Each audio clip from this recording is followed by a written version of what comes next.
Let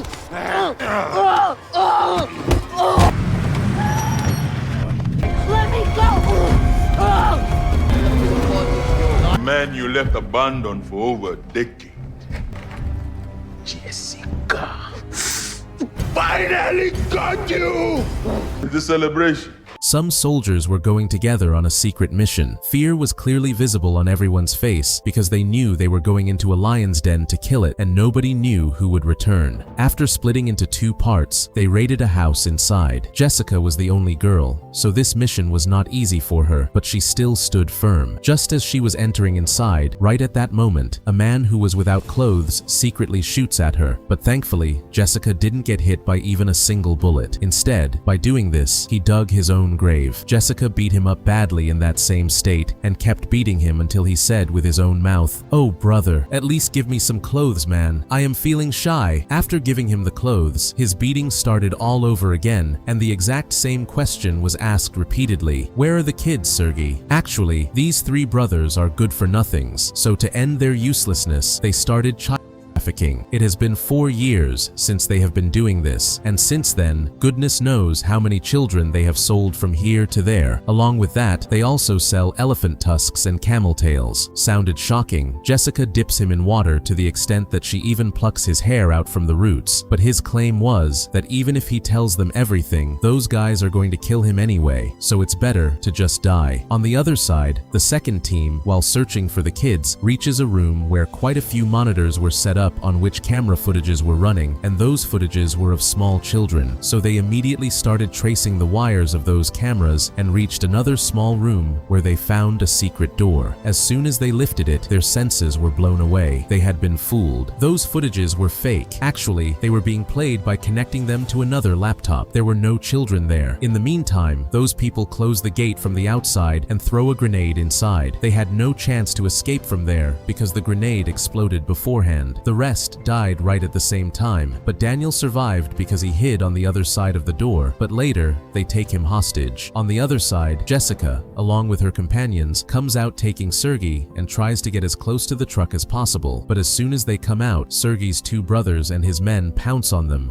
Now Jessica tells her companion to walk ahead, and she herself is walking behind holding Sergey, but right then, her companion was killed. Now only she was left alone, taking advantage of which Sergey vanished from there. Jessica got angry seeing this and emptied her entire magazine. Several people were killed, and then, in the end, only two remained alive, Jessica and Daniel. Daniel was with Lazar and Inna, whom both of them were torturing very badly, but they wanted Jessica at any cost. Only then would their food go down their throats. That's why Lazar speaks to Jessica through Daniel's walkie-talkie. "Come out, girl, otherwise I will give your companion such a death that he will never think of dying again." Jessica knew that if she surrendered, those people would tear her apart. That's why she keeps secretly killing their men. Then, Lazar sends his brother and most trusted man, Inna, to kill her. Now it was time to settle the score. Jessica, like a tiger, slowly kept moving closer to her target, torturing Daniel so badly that his screams were reaching Jessica. The atmosphere suddenly fell silent. Jessica grabbed him and poured all the anger filled inside her into him. Lazar figured out that his brother had been killed. He fires bullets blindly, but where is she going to fall into his hands now? She got out of there, but left a regret for Lazar forever. Sergey gets very angry at his brother, but he has no answer. The story shifts 13 years ahead. Everything has changed. Jessica's daughter has grown up. She has left everything behind. Now she lives a normal life like a mother, taking care of her daughter, and along with that, her farm where she looks after some rare animals. But one day, things change a bit. When she was coming back with her daughter, someone started following her. That car also looked a bit familiar to her, which is why she increased her speed, but as it kept getting closer, fear started developing on her face. But right at that moment, that car turned, and only then did she relax a bit. But the very next day, an even bigger accident happened. Actually, a few days ago, she had freed some animals from some people. Today, they come to take revenge on Jessica. They put a knife to her friend's throat and then knocked her down by hitting her too. It looked like today they would definitely take their revenge, but then a messiah arrives there. Who was? Daniel. Yes, he is alive, but how? You must be thinking this, right? So let's hear it from his own mouth. His story was that those people tortured him so much that in the end he started feeling that he was dead. My eyes had closed, and when I opened my eyes, I was in a hospital. How I reached there, I don't know. But yes, I certainly know that thinking he was dead, they probably threw him somewhere. Doesn't the story sound a bit strange? Now Jessica asks him anyway, why did you search for me? What have you come here to do? So he tells her that actually, I need you, and that work can only be done by you. Daniel, I left that work 13 years ago. Now I don't even know how a gun is operated. I don't have time anyway, so you should get this work done by someone else. Daniel's face falls, because he certainly didn't come here to hear this. Jessica gets up from there and leaves and calls Nikki, but she was probably busy. In the meantime, suddenly at that very moment, someone entered her car, hit her, and made her unconscious, then dragged her and put her in his car. When the camera pans, Daniel was also in that car. Shocked, right? Daniel is also involved in this work, but why? Here, when Daniel checks her phone, he comes to know that Jessica also has a daughter. Until now, he didn't know anything about this at all. For a moment, he fell into deep thought whether he was doing the right thing or not. So now these people capture her and bring her to Angola, the most dangerous place in South Africa where those three brothers rule. This was a jungle from where escaping was absolutely impossible for a normal person. Here, they tortured Jessica a lot. At the same time, Sergei also came. He has a personal matter with Jessica. She had stripped him naked and beaten him up. Seeing her, he abuses a lot and says, don't kill her right now, but torture her for a couple of months. After that, give her such a death that she refuses to take birth again. Sitting outside, Daniel is watching all this. Lazar comes up to him and says, you have won my trust. You will get a reward for this. Here we see a flashback of that night when that fight was going on. Actually, those people had not killed Daniel. Rather, they had shot Ina instead, because he was writhing in pain. Hearing the sound of that bullet, Jessica thought they had killed Daniel, which is why she ran away from there. Then wounded Daniel felt that she had left him to die like that, which was against army rules, and Lazar took advantage of this very thing. He filled his mind with dirt against his own country, making him agree to work for them, and after a full 13 years, finally tracked her down. Inside, Jessica is screaming because a man is doing bad things to her, torturing her again and again, but over there in the city, Nikki knows nothing at all. Just think, if she comes to know, what will happen to her? At night, these people start going out to hunt, but before that, while everyone was sitting together, Daniel goes up to her and asks, why didn't you tell me about her earlier? Here he is, talking about Nikki. I even asked you, if you had told me earlier, I would never have let this happen to you. So she replied in response, yes, but I didn't have even an ounce of trust in you. That's why I didn't tell. You are also one of those beasts sitting outside, so don't try to act too generous here. Hearing this, he hits a glass bottle on her head and then throws one of those broken glass pieces near her. He did this intentionally so that she could somehow get out of here. Lazar, sitting outside, tells his companion Baxi before leaving, keep an eye on Daniel because he can switch sides at any time. I don't trust him. Saying this, he leaves with his girlfriend. After he leaves, Baxi comes inside so that he can do bad things to her, but he forgot that the person he came in front of has been a 3-time National War winner and a 5-time National Marine. Slowly, she starts removing her clothes. So here, Jessica has also cut her ropes more than half with that broken glass piece. Before he could even touch her with one hand, she unties her hands. Then what? She injured him in such a way as if she were chopping vegetables. Baxi's screams came out, hearing which some guards standing outside started coming. On the other hand, Lazar and his girlfriend hunted a rhinoceros, after which they cut off its horn to sell it in the black market and make money. Here, a fierce battle was going on. When Baxi pulled that piece out of his throat, he understood that Daniel had supplied it to her, which is why at that very moment he told his companions that this is his doing. They bring him captured, but by then, Jessica had escaped. When Daniel came inside, there was a smile on his face. He had understood. Now these people won't be able to catch her no matter what happens. Within a few moments, Lazar and his men also arrived, and when they came to know that Daniel got her to escape, he gets very angry at him, but doesn't kill him because he never gives anyone an easy death. He will catch him first and then kill both of them in front of each other. Only then will the real fun begin. Coming outside, he announced in front of his gang members, now the time has come not to hunt animals, but to hunt a human. Whoever hunts her and brings her to me, I will give her to him as a reward. Everyone was very happy except his girlfriend. Over there, Jessica is running barefoot in the jungle, due to which she faces extreme pain because running like this has badly injured both her feet. On top of that, someone or the other keeps shooting at her. If she makes even the slightest slip, she will die right then. But hats off to her courage. She is running in that same condition. After all, she is a soldier. She got trained for such situations. While running in the dark night, she reached a place where the jungle of Angola ended, but crossing over to the other side from that place was very difficult. It was sealed with barbed wire.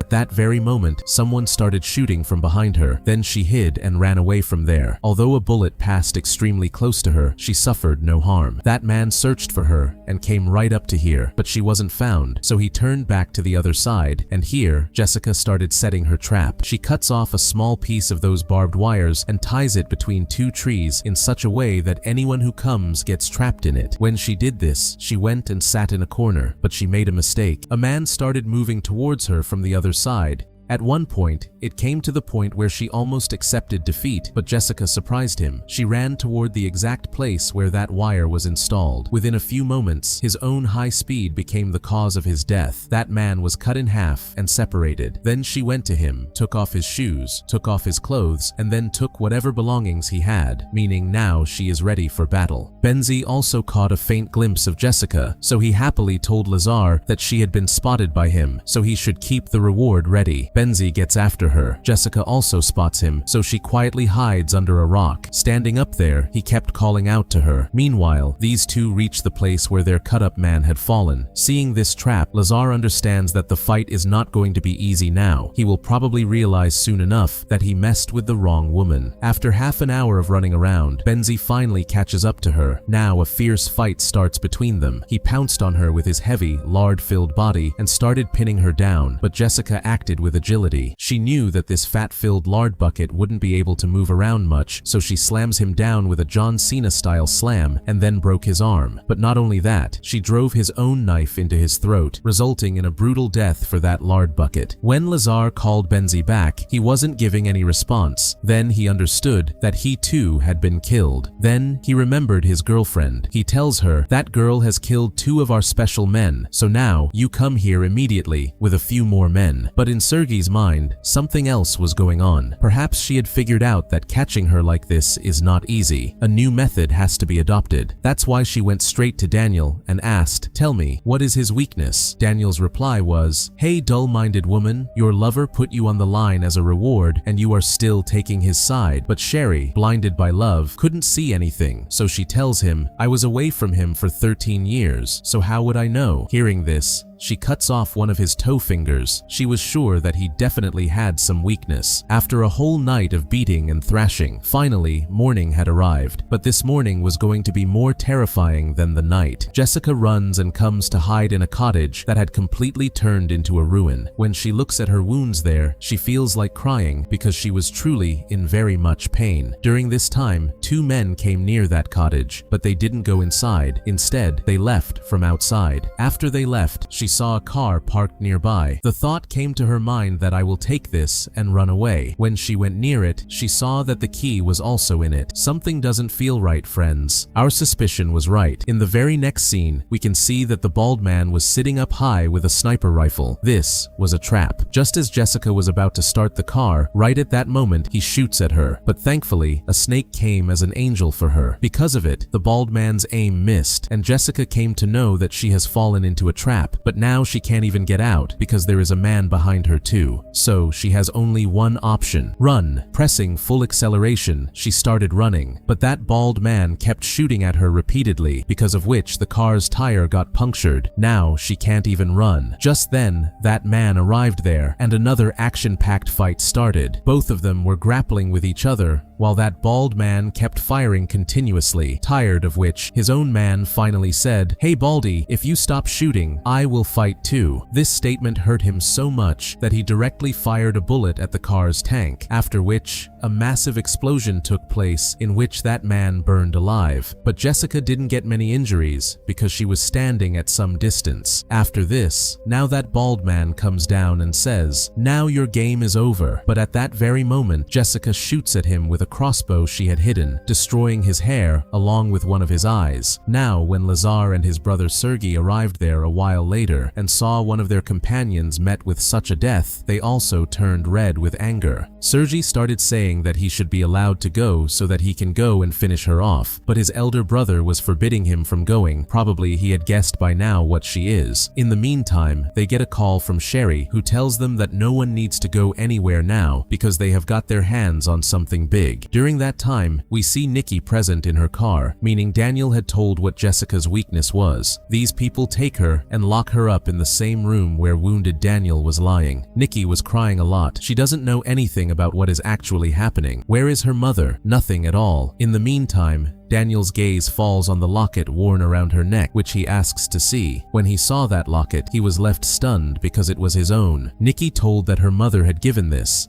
saying that she should always keep this safe because this is her father's last remaining memory. Daniel's heart gets minced to pieces hearing this. He couldn't believe his eyes that Nikki is his daughter. Actually, when he and Jessica were in the army, both were in a relationship, but they never told anyone anything there. During the time when Jessica was on a mission, she was also pregnant. She had thought that after the mission, she would tell him everything, but before that, everything ended. She had accepted that Daniel had died, which is why she started raising Nikki alone, their lives in the mouth of death. In between this, we saw that Sergei secretly leaves from there with a man to kill Jessica. When he reached the riverbank, he saw the SUV parked there. He thought she is right here, so he got out of the car. This was Jessica's trap. She was watching everything while hiding. The man sitting in the car was comfortably mocking. Just then, breaking through the glass, a bullet came and completely blew his head off. Seeing this, Sergei gets a little shaken up. In the meantime, Jessica dropped down from above. She didn't want to give Sergei death by a bullet, but rather by something else. A tussle started between the two. Sergei was about to drown her in the river when a knife came into her hand, and she drove that knife into his leg. Later, she ran and got on top of him and threw a bottle kept in the car onto him. But Sergei takes her at knife point. Now her game is over because Jessica has neither a gun nor a knife, but a lighter is there, right? Yes, indeed. She lit the lighter and applied it to his body. The bottle she had thrown on him had petrol in it. Sergei starts burning alive. He was screaming in pain. He was writhing, and to make Lazar hear this painful scream, Jessica turns on the walkie-talkie. When he hears his brother's such screams, in sheer rage, he gets Nikki buried alive and tells Jessica that she has only a few hours before your daughter's breath stops. Come here, otherwise she will stop breathing forever. Jessica came to know that Daniel had told everything, but now she had to save Nikki's life at any cost. Imprisoned in the room, Daniel was watching everything but couldn't do anything. In the meantime, Lazar came up to him and started beating him brutally. He drove a knife into his stomach, due to which his condition became even worse. Over there, Jessica ran into Sherry, who started firing at her blindly in retaliation, to which Jessica also shot at her several times, hitting her with 3 bullets. In this hustle and bustle, the car also flipped over. Then she went up to her, but one of her companions was alive, who seemed to be made of iron. Nothing was having any effect on him. Then a shotgun came into Jessica's hand, which had 12 bullets. In a brilliant zombie style, she emptied all 12 of those bullets into his body. Now it was Sherry's turn, who was writhing in pain. At that very moment, Jessica came up to her and said, "So friend, did all the hot air escape?" Now she directly reached the camp. Night had also fallen, so she got the opportunity to enter inside easily, and then she started that devastation, which after watching for a while, even Lazar himself started trembling. Packing up his bags, he started running, but wounded Daniel came in front of him and started shooting at him wherever he could, due to which he got injured a lot. On the other side, when these attacks were happening, due to those very jolts, the coffin in which Nikki was buried broke open, due to which her screams could be heard up above. This let Jessica know where she was buried. She immediately started the work of removing the dirt, but Lazar still had some life left in him, and he wanted to take revenge for his brother and girlfriend, which is why he beats her very badly. But right at that moment, that same rhinoceros horn fell into Jessica's hand, which she drove straight into his stomach. The poor rhinoceros's soul must have found peace too. Sitting in heaven, it must be mocking him. After his death, Jessica digs Nikki out. She was very happy to find her daughter, but Daniel was counting his final breaths, so she ran over to him. This time, she was not going to leave him like that. She goes back home to her whole family. While going back, she also told Nikki that this is her father, and the story ended with this scene.